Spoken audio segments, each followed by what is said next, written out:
కాకినాడ జిల్లాలో జలవనరుల శాఖ మంత్రి నిమ్మల రామానాయుడు గారు పర్యటిస్తున్నారు. అలాగే ఎల్నినో ప్రభావంపై రైతుల అవగాహనతో పాటు ఇక కాలువల పరిస్థితి కూడా ఆయనన్ని కూడా క్షుణ్ణంగా పరిశీలిస్తున్నటువంటి పరిస్థితి ఉంది. మాట్లాడే ప్రయత్నం చేస్తారు. సార్ రెండు రోజులుగా పర్యటిస్తున్నారు. ఇక్కడ కాకినాడ జిల్లాలో కాలువల పనితీరు అలాగే మన గోదావరి జలాలు ఏ విధంగా ఇప్పుడైతే చూస్తారు సార్?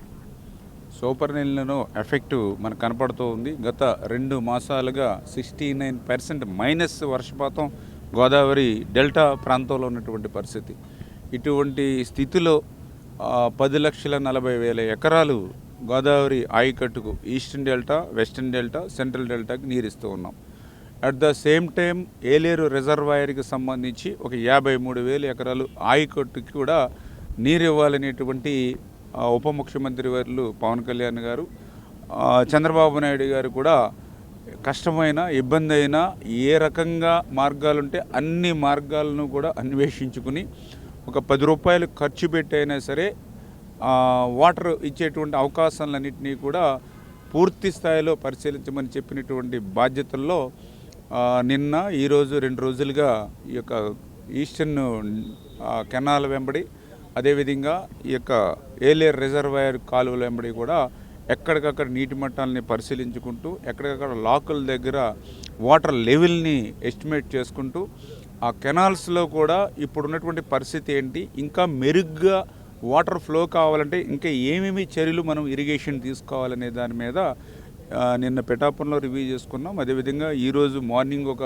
రివ్యూ జగ్గంపేటలో తీసుకున్నాం. మళ్ళీ ఇప్పుడు 3వ రివ్యూ హైవేస్ మీద తుని మీద తీసుకోబోతున్నాం. అంటే మేజర్గా గత 70 సంవత్సరాల్లో ఎప్పుడూ చూడనటువంటి విధంగా గోదావరి ఇన్ఫ్లో కూడా తగ్గిపోయినటువంటి పరిస్థితి. అంటే ఈ రోజంటే ఫ్లడ్ వచ్చినప్పుడు 1,00,000-2 లక్షలు వస్తుంది, కానీ ఇమ్మీడియట్లీ మళ్ళీ వర్షాలు తగ్గగానే ఎప్పుడూ లేనటువంటి విధంగా 6,000-7,000 క్యూసెక్లు పడిపోతుంది గోదావరి. అటువంటి టైంలో మనం గోదావరి డెల్టాకు 15,000 క్యూసెక్లు కంపల్సరీ ఫస్ట్ ప్రిఫరెన్స్ ఇవ్వాలి గోదావరి డెల్టాకి. ఆ 15,000 క్యూసెక్లు పోగా మిగిలిన పట్టిసీమకి ఒక 7-8,000, అదేవిధంగా అటు తాటిపూడి, ఇటువైపు చూస్తే పురుషోత్తపట్నం, పుష్కర, అంటే దీనికి ఒక 15,000, అంటే దగ్గర దగ్గర 25,000 నుంచి 30,000 క్యూసెక్లు ఎవ్రీడే గోదావరిలో ఫ్లో ఉంటేనే మనం మేనేజ్ చేయగలం. 6,000-7,000 క్యూసెక్లకి పడిపోతే మొన్న మనం సీలేరు నుంచి తీసుకోగలిగాం. ఇప్పుడు సీలేరు కూడా ఒరిస్సా గవర్నమెంట్ కూడా డ్రింకింగ్ వాటర్ మనకి ఫస్ట్ ప్రయారిటీ కాబట్టి దాన్ని కూడా తీసుకోవద్దని వాళ్ళు కూడా చెప్పడం జరుగుతుంది. ఇటువంటి స్థితిలో ప్రతి నీటి బిందువును ఒడిసిపెట్టి పంపించాలనేటువంటి ఆలోచన. అందులో భాగంగా ఇప్పుడు చూస్తే మన ఏలేరు రిజర్వాయర్ ఇప్పుడు 53,000 ఆయకట్టు ఉంది. కానీ ఏలేరు రిజర్వాయర్లో చూస్తే 24 టీఎంసీలు కెపాసిటీ, ప్రజెంట్ 8 టీఎంసీ ఉంది. 8 టీఎంసీల్లో మళ్ళీ 6 టీఎంసీలు డెడ్ స్టోరేజ్, 2 టీఎంసీలు మాత్రమే అవైలబుల్. అటు విశాఖపట్నం స్టీల్ ప్లాంట్ డ్రింకింగ్ వాటర్కి 5 టీఎంసీలు ఇవ్వాలి, అంటే ఇంకా అక్కడ వాళ్ళకే 3 టీఎంసీలు తక్కువ. అటువంటి స్థితిలో 53,000 ఎకరాలకు నీరు ఇవ్వాలి. అంటే ఇదంతా పెద్ద ఫజిల్ కింద పెద్ద క్వశ్చన్ మార్క్. ఇదంతా కూడా ఎట్లా దీన్ని అధిగమించాలి అనేది. ఇంకా నెక్స్ట్ ఆల్టర్నేటివ్ అంటే ఇక్కడ మనకి ఏలేరు రిజర్వాయర్లో వాటర్ లేదు, కొన్ని లోకల్ క్యాచ్మెంట్లో ఏమైనా వస్తుందా అని అంటే ఫోర్కాస్ట్ ఏం చూపించట్లా. లోకల్ కాస్ట్ ఏది సూపర్ ఎల్నినో ఎఫెక్ట్లో లోకల్ క్యాచ్మెంట్ ద్వారా వాస్తవంగా వాటర్ రావాలి ఈ ఏలేరు రిజర్వాయర్కి, అవి వచ్చే పరిస్థితి కనపడలేదు. ఇంకా ఆల్టర్నేటివ్ గోదావరి నుంచి పురుషోత్తం అండ్ పుష్కర లిఫ్ట్. ఇప్పుడే చెప్పాం, గోదావరి ఇన్ఫ్లో ఉంటేనే అవి పనిచేస్తాయి. గోదావరిలో 25,000, 20,000, 30,000 ఇన్ఫ్లో లేకపోతే అవి కూడా పనిచేయనటువంటి పరిస్థితి. అందుకనే ఈరోజు ఇప్పుడు ఇన్ఫ్లో వస్తుంది కాబట్టి ఇన్ఫ్లో వచ్చిన రోజునే టూ వే పురుషోత్తంపట్నం నుంచి మేము ఇప్పుడు వాటర్ తీసుకొని 58వ కిలోమీటర్ దగ్గర మనము ఆఫ్ టెక్ ఒకటి ముందు చూపుతోటి, అంటే చంద్రబాబు నాయుడు గారు ఆయనే ఒక రూపశిల్పి, అంటే ముందు చూపు ఉన్నటువంటి వ్యక్తి. అందుకే ఈ లెఫ్ట్ మెయిన్ కెనాల్లో ఏలేరు రిజర్వాయర్ దగ్గర ఒక ఆఫ్ టెక్, తాండవా దగ్గర ఒక ఆఫ్ టెక్, ఇట్లా ఎక్కడికక్కడ ముందు చూపుతో మనం కెనాల్లో పెట్టి ఉన్నాం కాబట్టి ఇప్పుడే మేము ఆఫ్ టెక్ని పరిశీలించి ఇంకా బ్యాలెన్స్ పనులు ఉన్నాయి, ఇది సీజన్ అయిపోయిన తర్వాత చేసుకోవచ్చు. ముందు ఎల్ఎంసీ నుంచి ఆ 700-1000 క్యూసెక్లు ఎంత అవుతే ఉందో అంత ఎల్ఎంసీ నుంచి ఇప్పుడు రిజర్వాయర్కి ఇచ్చేయమని చెప్పాం. ఇప్పుడు ఏదైతే సెకండ్ ఆ ఫేజ్ లిఫ్ట్ ఏదైతే ఉందో ఇప్పుడు అక్కడి నుంచి ఏలేరు రిజర్వాయర్కి ఒక 1,400-1000 లిఫ్ట్ చేస్తూ ఉన్నాం. అంటే ఈ రకంగా టూ వే, ఒకటి ఏలేరు రిజర్వాయర్ దగ్గరికి 1,400 పంపించి అక్కడ ఒక స్టోర్ చేస్తాము. అట్ ద సేమ్ టైం ఎల్ఎంసీలో మనకి గోదావరి ఎంత కాలం వాటర్ వస్తే అంతా దీని నుంచి ఏలేరు రిజర్వాయర్కి ఇస్తాం.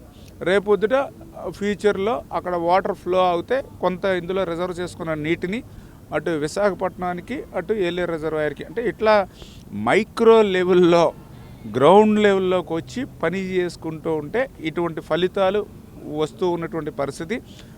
ఏదో ఒక రకంగా ప్రజల యొక్క ఆశలు, రైతుల యొక్క ఆశలకి అనుగుణంగా పవన్ కళ్యాణ్ గారు ఏదైతే ఈ పిఠాపురం, ప్రతిపాడు, పెద్దాపురం, అదేవిధంగా మన జ్యోతుల్ నెహ్రూ గారు జగ్గంపేట, ఇక నాయకత్వం అంతా కూడా మిళితమైనటువంటి కాన్స్టిట్యున్సీలు. చంద్రబాబు నాయుడు గారు కూడా స్పెషల్ కేర్ తీసుకోమన్నాం. దానికి వేళ కలెక్టర్స్ తోటి కూడా నేను కోఆర్డినేట్ చేసుకుని ఇరిగేషను, అదేవిధంగా రెవెన్యూ, అగ్రికల్చర్ ముగ్గురు కూడా కోఆర్డినేట్ చేసుకోండి. కలెక్టర్ గారి ఆధ్వర్యంలో ఎవ్రీడే మానిటరింగ్ చేసుకుని ఈ వాటర్ని ఎక్కడికక్కడ వంతుల వారి విధంగా చేసుకోవాలి. రైతులను కూడా ఎడ్యుకేట్ చేయాలి. పొదుపుగా వాటర్ వాడుకోవాలి, వంతుల వారీగా వాటర్ వాడుకోవాలి. అదేవిధంగా ప్రతి రైతు కూడా ముందు చూపుతోటి ఫ్యూచర్ని దృష్టిలో పెట్టుకుని, సూపర్ ఎల్నినోని దృష్టిలో పెట్టుకుని మనం ఇక్కడ లోకల్ క్యాచ్మెంట్ వర్షం మీద, గోదావరిలో వచ్చి ఇన్ఫ్లో మీద ఆధారపడి ఉన్నాం. అవి రెండు ఎంతవరకు సహకరిస్తాయనేటువంటి రాబోయే రోజుల్లో తేలాలి. అందుకోసమే క్రాప్ ఇన్సూరెన్స్ కూడా ఖచ్చితంగా ప్రతి రైతు కూడా అది 200 రూపాయలు, 500 రూపాయలు, 750 రూపాయలు పర్ ఏకర్ ఉంది. అది కూడా కట్టుకుంటే రేపొద్దుట ఎప్పుడైనా పంట, అంటే వాటర్ లేకే పంట దెబ్బకు తినొచ్చు.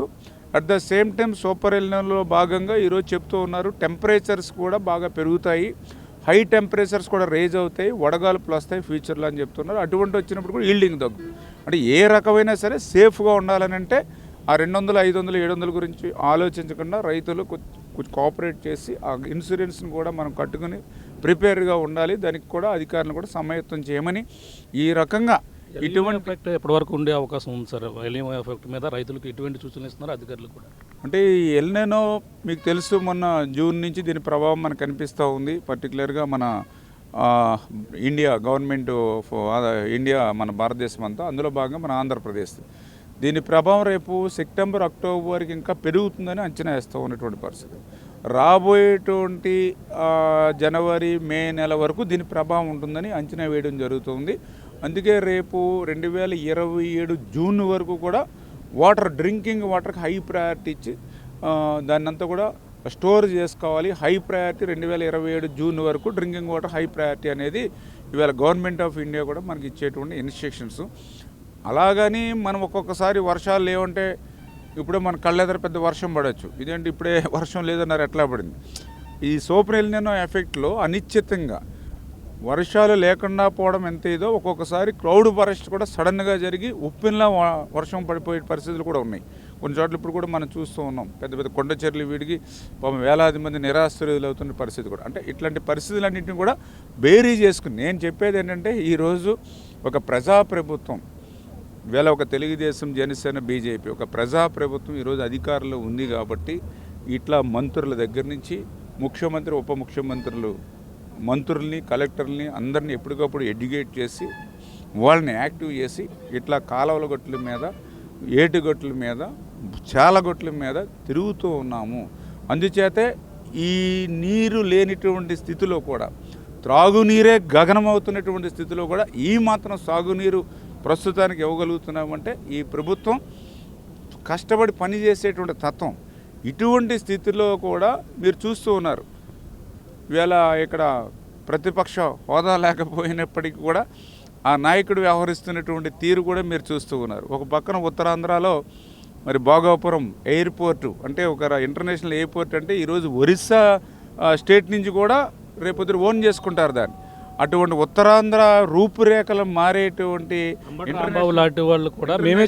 ఇంటర్నేషనల్ ఎయిర్పోర్టు ఈవేళ వస్తూ ఉండి, ఈవేళ ఉత్సాహమైన వాతావరణం ఉత్తరాంధ్రలో కనిపిస్తూ ఉంటే, మరి నిన్న ఆ యొక్క గొడ్డలపార్టీ నాయకుడు విన్యాసాలు నిన్నంతా కూడా చూస్తాం.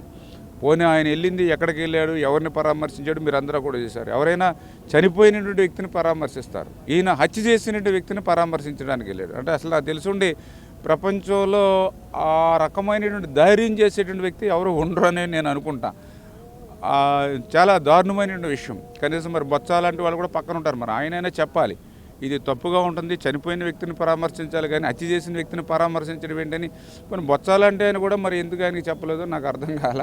మరి దానికి కూడా మళ్ళీ మంది మార్బలం, మళ్ళీ జనాలు పోగు చేసుకోవడం, ట్రాఫిక్ అంతరాయం, హైవేల అంతరాయం. నిన్న ఒక ఎస్ఐ, మహిళా ఎస్ఐని పట్టుకుని ఏ రకంగా అరాచకత్వంగా నిన్న చూశారు, మీరు కూడా మీడియాలో చూశారు. అంటే నేను చెప్పేది ఏంటంటే ఈ రకంగా మేము ముఖ్యమంత్రి దగ్గర నుంచి, ఉప ముఖ్యమంత్రి దగ్గర నుంచి, మంత్రుల దగ్గర నుంచి, అధికారుల దగ్గర నుంచి నీళ్ళు ఇవ్వడానికి, ప్రజలకి ప్రాణాలు కాపాడుకోవడానికి మేమెంత కష్టపడి పనిచేస్తూ ఉంటే గొడ్డల పార్టీ ఏ రకంగా పనిచేస్తుందో మీరు అంచనా వేసుకోమని కోరుతున్నాం. ప్రస్తుతం అయితే ఇక్కడ ఏదైతే క్షేత్రస్థాయిలో ఇక్కడ ఏలేరు ఆధునీకరణ కావచ్చు, ఈ పనుల పరిస్థితి ఏ విధంగా ఉన్నది కూడా, అలాగే ఇరిగేషన్ శాఖ మంత్రి ఈ యొక్క కాలువలన్నీ కూడా పరిశీలిస్తున్నటువంటి పరిస్థితి కనపడుతుంది.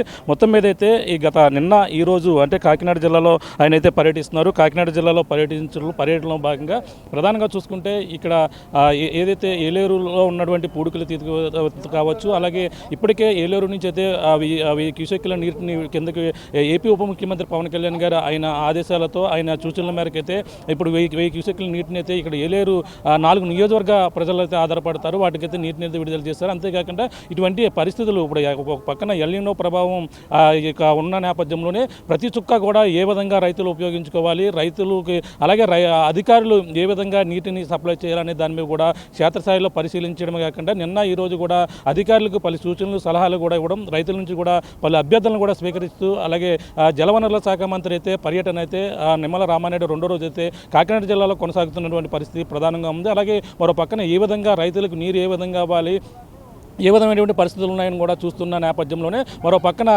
గొడ్డల పార్టీ అంటే వైసీపీపై కూడా తీవ్ర విమర్శలు చేశారు. జగన్మోహన్ రెడ్డి ఉద్దేశపూర్వకంగా వెళ్ళడం, అలాగే ఏదైతే జరిగినటువంటి సిదిరి అప్పలరాజు ఘటన ఏదైతే ఉందో అక్కడ ఘటన బాధితులను పరామర్శించకుండా, అలాగే ఎవరైతే దోషులు ఉన్నారో వాళ్ళ దోషులకి మద్దతు తెలిపేందుకు జగన్మోహన్ రెడ్డి వెళ్ళడం, అక్కడ ఈ విధంగా ఏదైతే లా అండ్ ఆర్డర్ ఇష్యూ చేయడం, ఇటువంటి వ్యవహారాలనేవి కూడా ఒక పక్కన చేస్తుంది. ప్రభుత్వం సంబంధించిన ఒక పక్కన రైతులు అలాగే ప్రభుత్వ పాలన అందరికి కూడా అందిస్తున్న నేపథ్యంలో మరో పక్కన ఈ విధంగా డైవర్టింగ్ చేయడం, అలాగే రకరకాల రాజకీయాలు చేయడం, ఒక పక్కన ఎల్నినో ప్రభావం రైతు ఎప్పటి వరకు ఉంటుంది, ఏ విధంగా ఉంటుందని కూడా ఒక పక్కన వర్షాలు లేక పంటలు పండేందుకు పక్కన సూచనలు, సలహాలు ఇస్తుంటే, కానీ మరో పక్కన ఈ విధంగా రాజకీయాలు చేసేందుకు మరో పక్కన ఎయిర్పోర్ట్ విషయంలో కూడా మేమే చేసేవని చెప్పడం, ఈ విధంగా పగడం సరైనది కాదంటూ కూడా అలాగే ఇరిగేషన్ శాఖ మంత్రి నిమ్మల రామానాయుడు చెప్తున్న పరిస్థితి ప్రధానంగా ఉందని చెప్పాలి.